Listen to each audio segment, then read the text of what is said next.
Norfolk County Register of Deeds, Bill O'Donnell. Chairman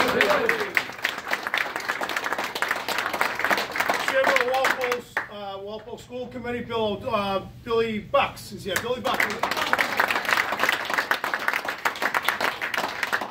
And Dean of the House of Representatives, Angelo Sciascia.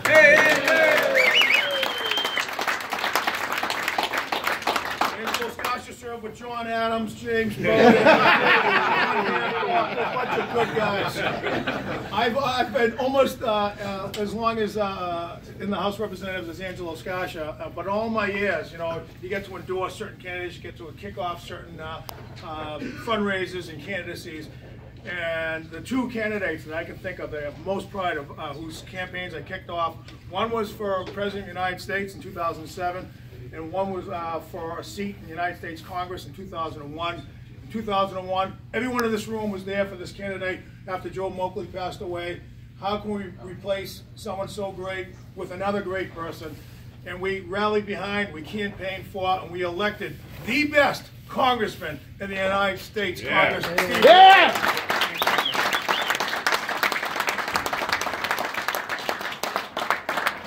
In 2007, I met a gentleman who I thought is the future of America, who we need to be our President of the United States, and I endorsed him and I kicked off his presidents right here in Massachusetts for President of the United States, and I was wrong on the timing, but I think you'll agree with me, I was right on the candidate, Joe Biden for president.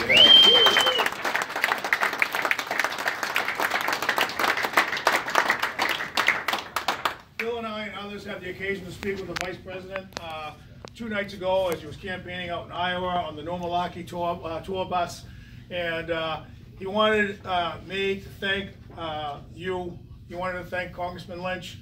He knows you're taking time off on a Saturday, away from your families. This is your new family.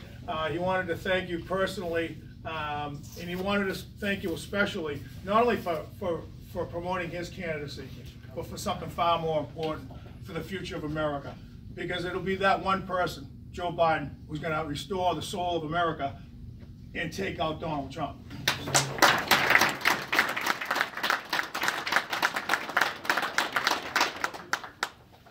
But most importantly, he wanted to thank a very special group of women and men who serve us every day. The very first folks who are with him in this race for President of the United States.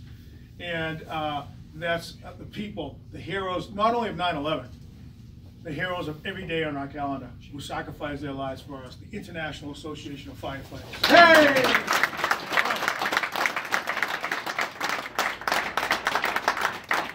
Ladies and gentlemen, General Secretary Treasurer of the International Association of Firefighters, the great Eddie Kelly. Hey, thank you.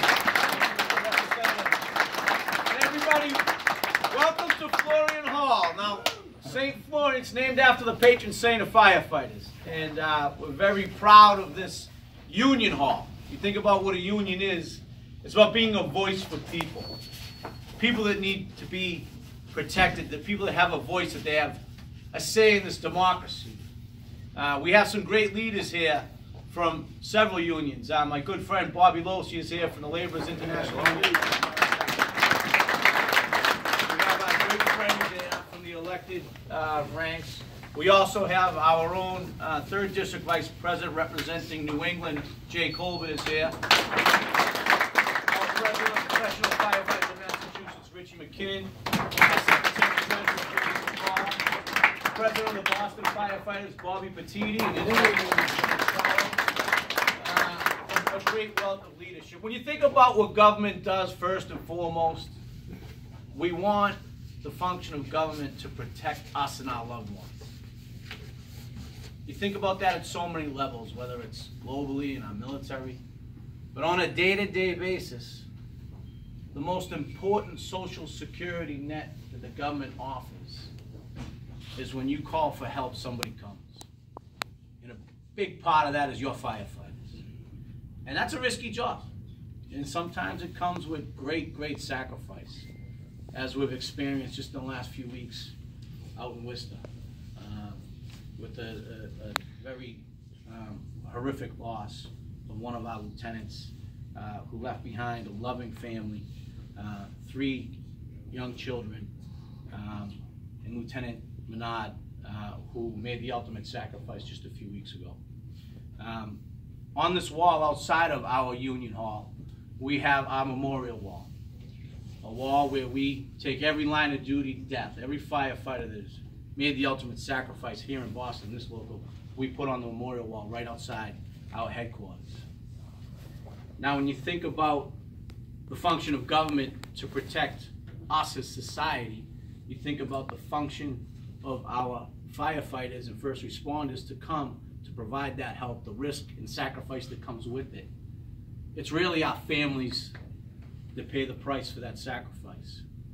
And one of the very first things Senator Joseph Biden did when he entered the U.S. Senate was champion the Public Safety Officer benefit, which gives the fallen firefighters, police officers, and paramedics in this country a benefit to their families when they make the ultimate sacrifice.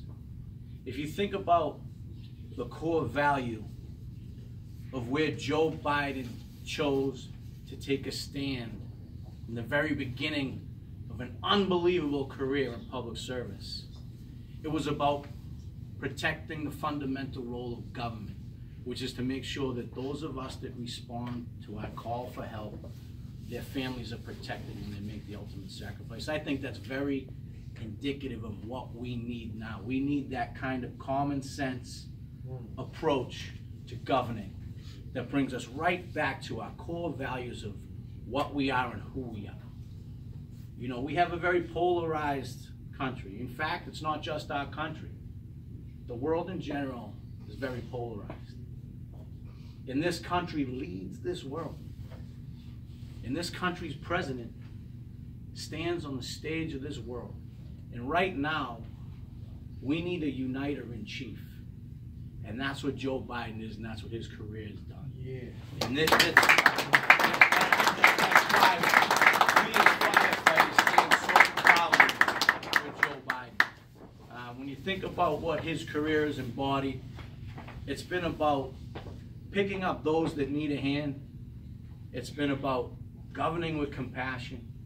It's been about fighting for working families. And when you think about champions of fighting for working families, I know that we are blessed to have someone who, in my labor career coming up in the ranks in this city, the city of Boston, I always looked to our own Congressman, Stevie Lynch, who was probably when I was starting out still a senator in the state Senate. And for those of you that don't know, Stevie comes from a labor background.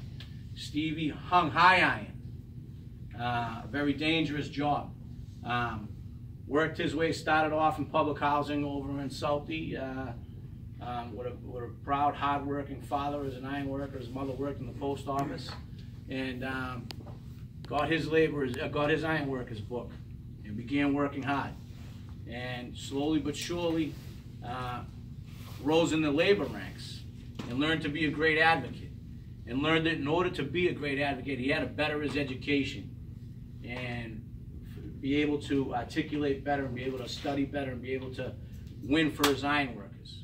And he put himself through college, put himself through law school, became a member of the bar, won and got elected as a state rep and then a state senator, and now has been representing us in the U.S. Congress. And as a student of this great government of ours, I can tell you that the brand of leadership that this country is starving for is more like Stevie Lynch. Yeah.